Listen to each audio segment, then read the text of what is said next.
Even the mountain is reflected here in this pool.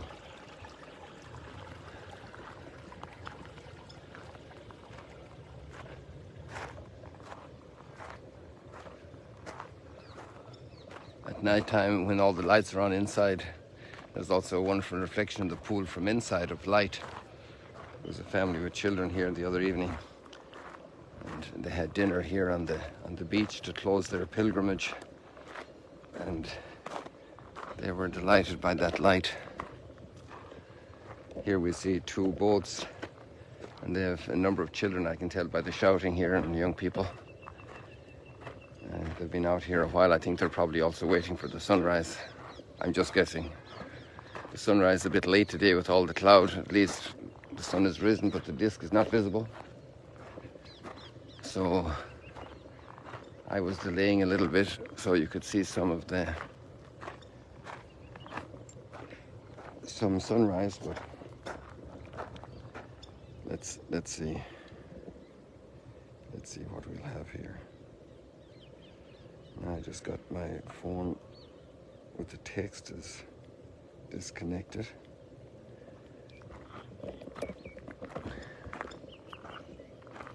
It's a very interesting text. I think we've come to this a number of times before. We're back at it again from Ezekiel about personal responsibility and how people shouldn't be blamed for the offenses of others. It would be very unjust.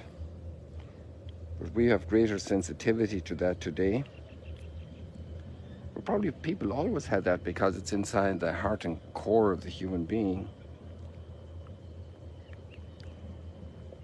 We have a sense of responsibility, a sense of accountability, a sense of dodging accountability, but to be forced to accept the burden of others. Oh yes, I see now where the sun is. I think it's right over the boat altar there. Just there.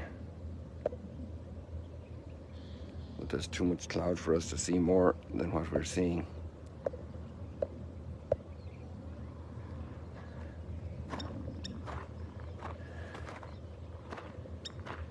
So this issue of personal responsibility is very sensitive, very keen. There's also corporate responsibility, and there are consequences when we do something good or something bad. It affects others. And if a dad inherits a fortune, then he has received the fruit of the work of his family. And there's also corporate responsibility in that, because he's also a family person. There are also many other people involved in maintaining and developing all of that structure. So it's an interesting reality. Our responsibility, we can't just do anything we want with the things we have, because other people depend on them. It's an important consideration, for example, when a company has to close down a factory for varying reasons, and how to consider the implications for the workers. It's a very delicate matter.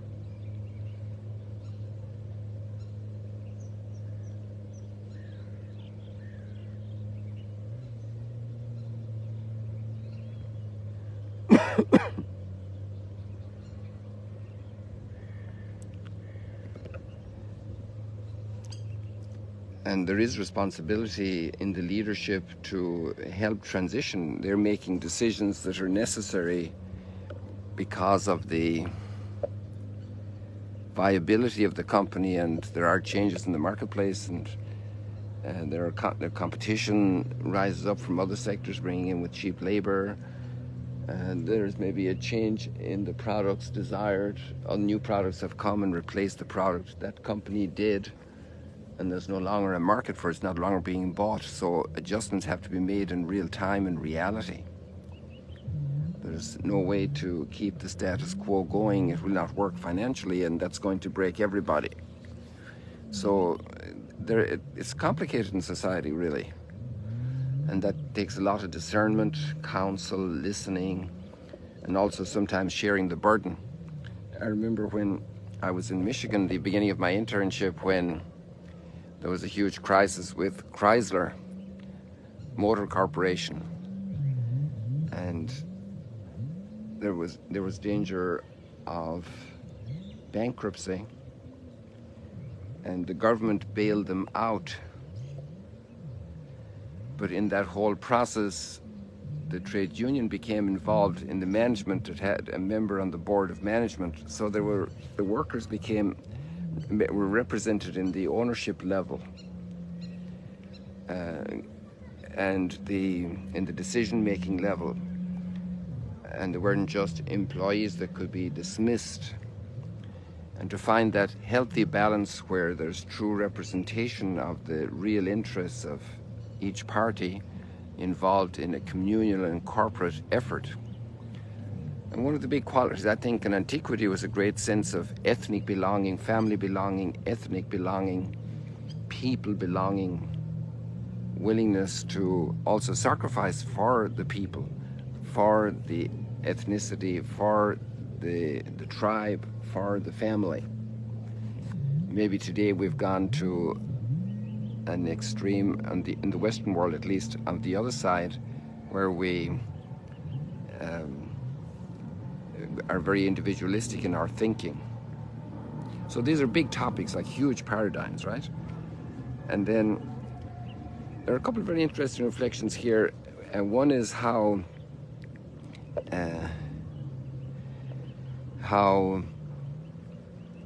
first of all, each one of us is responsible.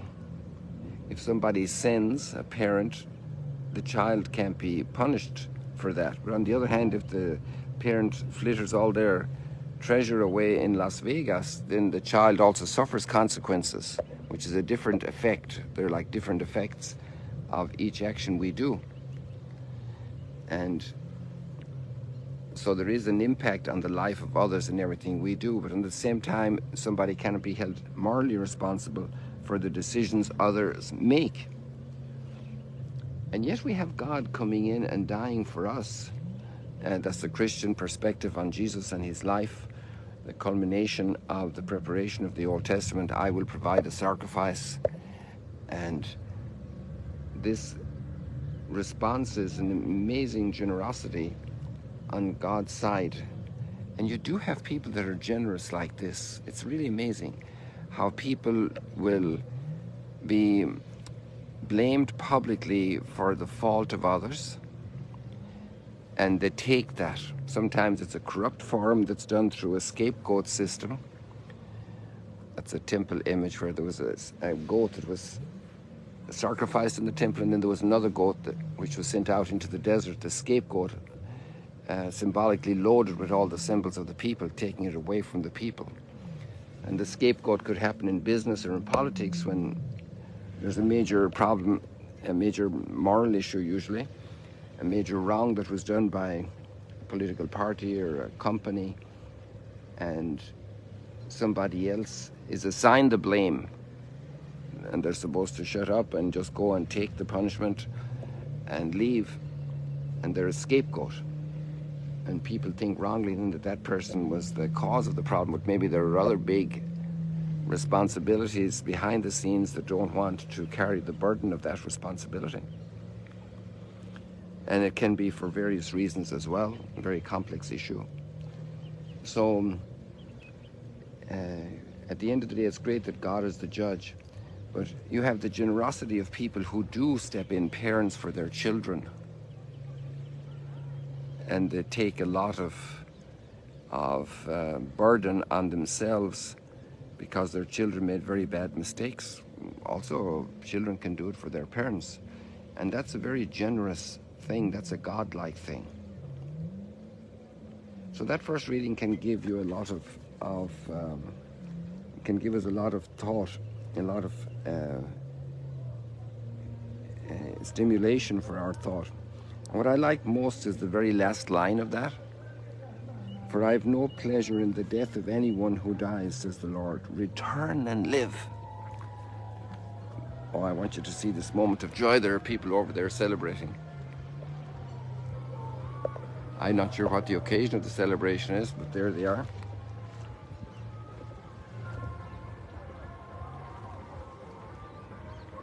It is early in the morning to be celebrating, or for them maybe it's the end of the night.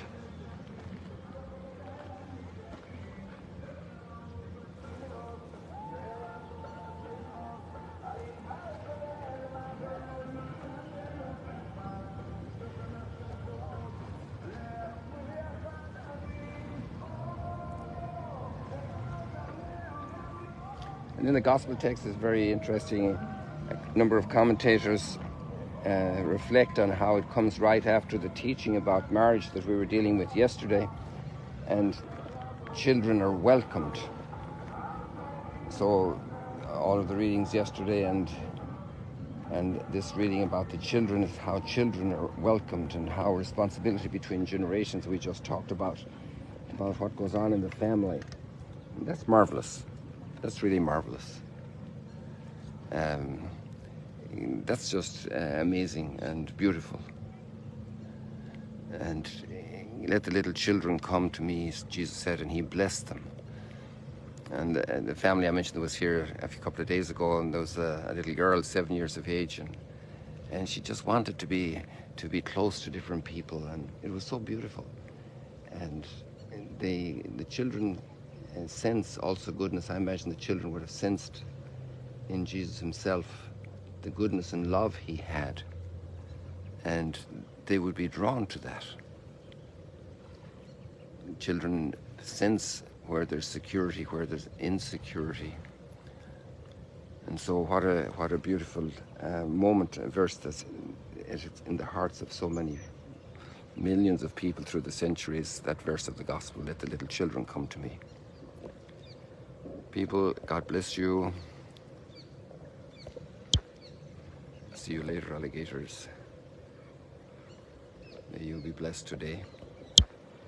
Maybe you can show a kindness to children. Maybe there's a burden in the family because of the guilt of somebody. How to deal with that in love, in charity. How not to be oppressed by the guilt of others, relatives. Big issues, you know, burdensome issues. Lots of cloud around those issues. Dark areas sometimes, but there can be a lot of love breaking through the darkness.